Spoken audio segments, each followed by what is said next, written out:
السلام علیکم ورحمۃ اللہ وبرکاتہ۔ نحمدہ و نصلی علی رسول الکریم، اما بعد فاعوذ باللہ من الشیطان الرجیم، بسم اللہ الرحمن الرحیم۔ انا نحن نزلنا الذکر و انا لہ لحافظون۔ ہر قسم کی حمد و ثنا خالق ارض و سما اللہ رحیم و کریم کی ذات اقدس وحدہ لا شریک کے لیے خاص، ان گنت لا تعداد بے حد و حساب درود و سلام امام الانبیاء، امام المرسلین، امام الاولین، امام الآخرین، میرے اور آپ کے دلوں کی بہار جناب محمد رسول اللہ صلی اللہ علیہ وآلہ وسلم کی ذات اقدس و اطہر و اعلیٰ و بالا کے لیے خاص اللہ تبارک و تعالیٰ سے دعا ہے کہ اللہ تبارک و تعالیٰ ہم سب کا اپنے گھر میں مل بیٹھنا اپنی بارگاہ میں قبول و منظور فرمائے۔ اللہ تبارک و تعالیٰ نے قرآن مجید فرقان حمید میں اس امر کا اعلان فرمایا کہ ہم نے اپنے ذکر قرآن کو نازل کیا ہے اور ہم ہی اس کی حفاظت کرنے والے ہیں۔ بڑے خوش نصیب ہیں وہ لوگ جو قرآن مجید کو پڑھتے ہیں، پڑھاتے ہیں، سیکھتے ہیں، سکھاتے ہیں، اس علم کے نور کو دنیا میں پھیلاتے ہیں۔ اللہ تبارک و تعالیٰ کے محبوب علیہ الصلاۃ والسلام نے فرمایا، خیرکم من تعلم القرآن وعلمہ۔ دنیا کے بہترین لوگ وہ ہیں جو قرآن مجید کا علم سیکھتے بھی ہیں، آگے لوگوں کو سکھلاتے بھی ہیں۔ کتنا عظیم علم ہے۔ نبی رحمت جناب محمد رسول اللہ صلی اللہ علیہ وسلم نے ارشاد فرمایا، جو شخص قرآن مجید کا ایک حرف پڑھتا ہے، اللہ تبارک و تعالی اس بندے کو ایک ایک حرف کے بدلے 10 نیکیاں عطا فرماتے ہیں۔ اور آگے اللہ کے نبی علیہ الصلوۃ والسلام نے وضاحت فرمائی کہ میں نہیں کہتا کہ الف لام میم یہ ایک حرف ہے، بلکہ الف حرف، لام حرف، میم حرف۔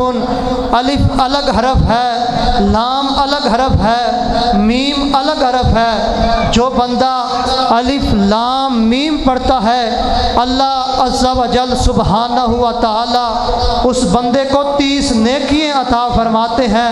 کس قدر یہ عظمت والی کتاب، عزت والی کتاب، شان والی کتاب، جس کو اللہ تبارک و تعالی نے مقدس مہینے میں اپنے محبوب پیغمبر جناب محمد رسول اللہ صلی اللہ علیہ وسلم کے قلب اطہر پہ نازل فرمایا، فَإِنَّهُ نَزَّلَهُ عَلَىٰ قَلْبِكَ بِإِذْنِ اللَّهِ۔ اے اللہ کے محبوب پیغمبر، جب ہم نے اس قرآن کو بھیجنے کے لیے انتخاب کیا تو ہم نے فرشتوں میں سے فرشتوں کے سردار، ملائکہ کے سردار، نوریوں کے سردار جبریل علیہ السلام کا انتخاب کیا۔ جب ہم نے علاقوں میں بھیجنے کا انتخاب کیا تو ہم نے سب سے زیادہ عظمت والے شہر مکہ مدینہ کا انتخاب کیا۔ اور جب ہم نے اس کتاب کو نازل کرنے کا انتخاب کیا تو ہم نے تمام انبیاء کرام میں سے سب سے افضل خاتم النبیین، خاتم الرسول جناب محمد رسول اللہ صلی اللہ علیہ وسلم کا انتخاب کیا۔ اور جس مہینے میں ہم نے اسے نازل کیا وہ مہینہ تمام مہینوں کا سردار رمضان المبارک۔ اس قدر یہ عظمت والی کتاب کہ اللہ کے نبی جناب محمد رسول اللہ صلی اللہ علیہ وسلم نے فرمایا، تم میں سے بہترین ہیں وہ لوگ جو اس قرآن کو پڑھتے ہیں، پڑھاتے ہیں، سیکھتے ہیں، آگے لوگوں کو سکھلاتے ہیں۔ حضرات، آج میں نے اور آپ نے دنیا کے علوم اور فنون کو سیکھا، سکھایا، لیکن قرآن مجید کی ہم نے قدر نہ کی۔ جب یہ آنکھیں میری اور آپ کی بند ہو جائیں گی اس وقت پتہ لگے گا یہ کتنی عظمت والی کتاب تھی۔ ہم نے کس قدر دنیا میں غفلت کا مظاہرہ کیا۔ ہاں، سیکھیے، اپنے بچوں کو دنیا کے علوم اور فنون ضرور سکھائیے، لیکن اللہ تبارک و تعالیٰ کی کتاب قرآن مجید کا علم سکھلائیے، جس کا اسے دنیا میں بھی فائدہ ہوگا، آخرت میں بھی فائدہ ہوگا۔ اللہ کے نبی علیہ الصلوۃ والسلام کے جلیل القدر صحابی حضرت ابو ہریرہ رضی اللہ تعالیٰ عنہ ارشاد فرماتے ہیں کہ میں اور نبی علیہ الصلوۃ والسلام ایک شخص کے پاس گئے. جب ہم اس شخص کے پاس پہنچے تو وہ قرآن مجید کی سورۃ اخلاص قل هو اللہ احد کی بار بار تلاوت کیے جا رہا ہے. اللہ کے نبی علیہ الصلوۃ والسلام نے اس صحابی کی تلاوت کو سنا اور کیا کہا؟ واجبت واجبت، اس پر واجب ہو گئی. حضرت ابو ہریرہ رضی اللہ تعالیٰ نبی علیہ الصلوۃ والسلام سے پوچھتے ہیں اللہ کے نبی جی اس پہ کیا واجب ہو گئی؟ اللہ کے نبی علیہ السلام نے فرمایا اس شخص پہ جنت واجب ہو. کس لیے واجب ہو گئی؟ اسے قرآن مجید کی ایک صورت آتی ہے، وہ اسی سے محبت کر رہا ہے، وہ اسی کو بار بار پڑھ رہا ہے. آج میں اور آپ دنیا کا اخبار خریدتے ہیں، جھوٹی خبریں پڑھنے کے لیے ہمارے پاس ٹائم ہے، ڈائجسٹ پڑھنے کے لیے ہمارے پاس ٹائم ہے، کالم پڑھنے کے لیے ہمارے پاس ٹائم ہے. اگر نہیں ٹائم ہمارے پاس تو اللہ کی کتاب پڑھنے کا ٹائم نہیں. یہ قرآن جسے اللہ نے ہدایت کا ذریعہ بنایا ہے، شفا بنائی ہے، رحمت بنائی ہے. حضرات نہ ہم نے اس سے رحمت حاصل کی، نہ شفا حاصل کی، نہ ہدایت حاصل کی، تو بھئی اس قرآن کا فائدہ کن کو ہوگا؟ انہی کو ہوگا جنہوں نے اس قرآن کو پڑھا ہوگا، سمجھا ہوگا، لوگوں کو سمجھایا ہوگا. اللہ کے نبی علیہ الصلوۃ والسلام کے جلیل القدر صحابی حضرت انس بن مالک رضی اللہ تعالیٰ عنہ ارشاد فرماتے ہیں کہ کوبہ کی مسجد کا ایک انصاری صحابی امام تھا. وہ جب بھی نماز پڑھاتا، جہری نماز، بلند قرات والی نماز، تو وہ نماز کی ہر رکعت میں قرآن مجید کی صورت کے ساتھ سورۃ اخلاص ملایا کرتا. قرآن مجید کی کوئی اور صورت بھی پڑھتا، ساتھ ہر رکعت میں سورۃ اخلاص بھی پڑھتا. مقتدی اکٹھے ہوئے، اللہ کے نبی علیہ الصلوۃ والسلام کے پاس شکایت لے کر چلے گئے. یہ جو ائمہ ہوتے ہیں نا، یہ ہر دور میں ہی مظلوم ہوتے ہیں. جنہیں پیچھے قل هو اللہ احد بھی نہیں پڑھنے آتی، وہ بھی ائمہ پہ تنقید کرتے ہیں. کچھ ایسا ہوا نبی علیہ الصلوۃ والسلام کے دور میں بھی. لوگ اکٹھے ہوئے، اللہ کے نبی علیہ الصلوۃ والسلام کے پاس چلے گئے اپنے امام کی شکایت لے کے. اللہ کے نبی جی ہر رکعت میں قرآن مجید کی صورت کے ساتھ قل هو اللہ احد پڑھتا ہے، ہمیں اپنے امام پہ اعتراض ہے. قربان جاؤں نبی علیہ الصلوۃ والسلام کی عدالت پہ. آج پاکستان یا ایشیا کی مساجد کی انتظامیہ ہوتی تو وہ اپنے مقتدیوں کے ساتھ کھڑی ہو جاتی، امام کو کہتے جناب آپ چھٹی کریں، آپ کی ہمارے پاس کوئی ضرورت نہیں، ہمیں اور بڑے ائمہ موجود ہیں، مل جائیں گے. لیکن اللہ کے نبی علیہ الصلوۃ والسلام نے فرمایا آپ آئے ہیں، شکایت لے کے آئے ہیں، لیکن مجھے بھی حق ہے میں امام سے پوچھوں کہ وہ کیوں قرآن مجید کی صورت کو ہر رکعت میں پڑھتا ہے.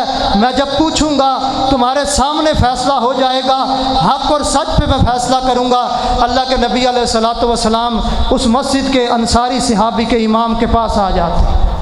نبی علیہ الصلوۃ والسلام نے پوچھا آپ کے مقتدی آئے ہیں، انہوں نے یہ شکایت کی ہے کہ امام بڑا اچھا ہے اور اس میں کوئی خرابی نہیں ہے، لیکن ایک اس میں ہے کہ قرآن مجید کی ایک سورت قل هو اللہ احد ہر رکعت میں پڑھتا ہے. تو انہوں نے آپ کی شکایت کی ہے، میں آپ سے پوچھنا چاہتا ہوں وجہ کیا ہے کہ آپ ہر رکعت میں یہ سورت کیوں پڑھتے ہیں؟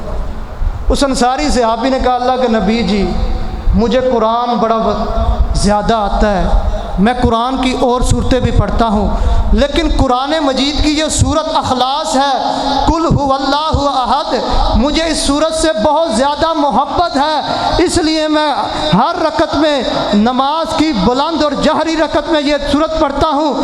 اللہ کے نبی علیہ الصلوۃ والسلام نے ان مقتدیوں کی موجودگی میں کہا اے میرے انصاری صحابی تو بھی سن لے، تیرے مقتدی بھی اس بات پہ گواہ ہو جائیں، تو قرآن مجید کی اس صورت سے محبت کرتا ہے اس لیے تو اس صورت کو ہر رکعت میں پڑھتا ہے.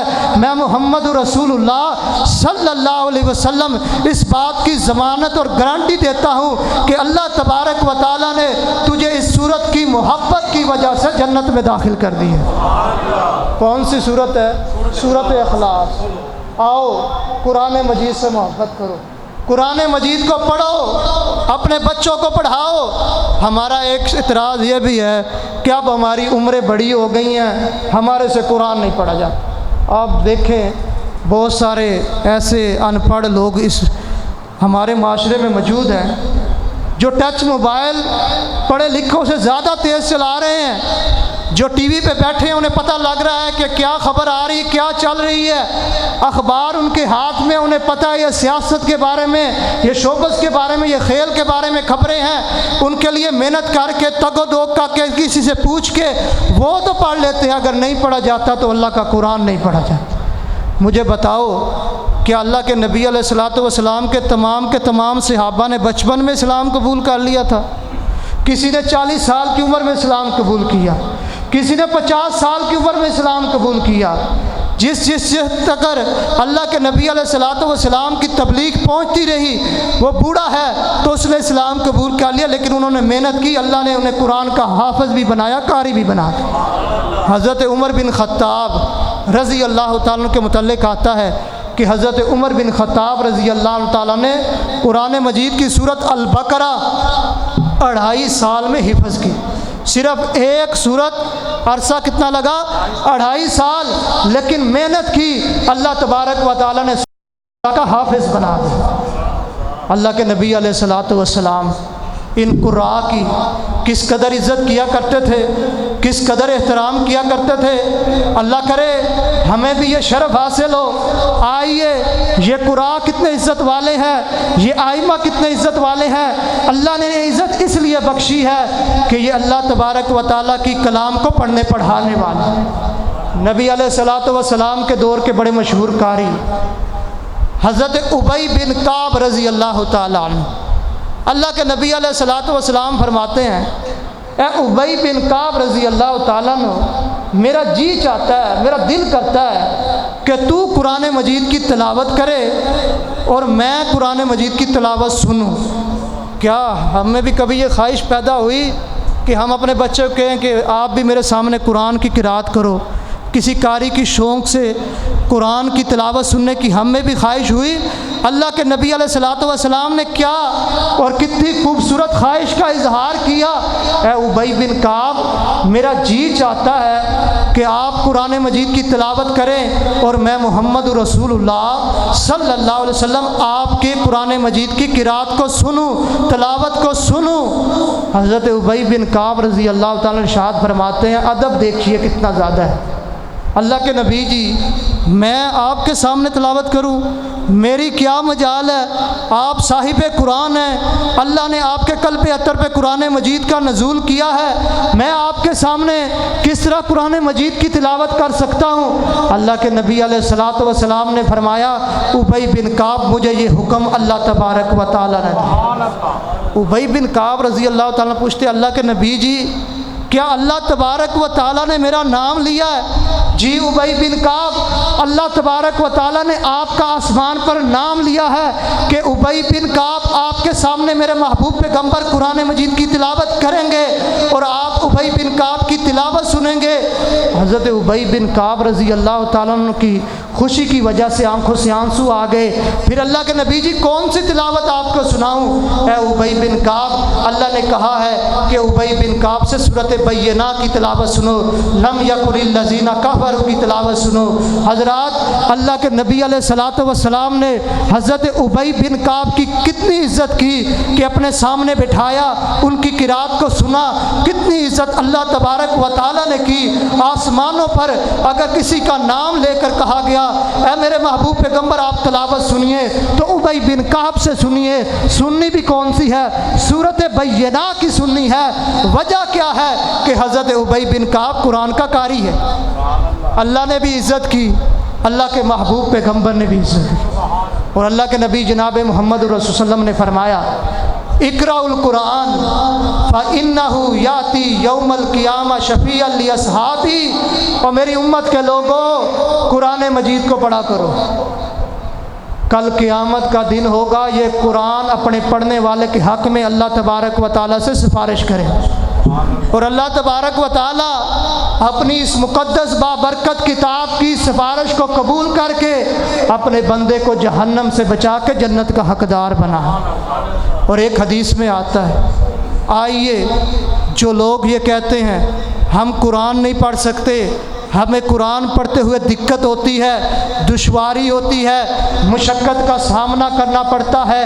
اللہ کے نبی علیہ الصلاۃ والسلام نے فرمایا الماہر بالقرآن، بڑی قابل سماعت روایت۔ آج ایک حدیث اپنے دل کی تختیوں پر نوٹ کر کے لے جاؤ۔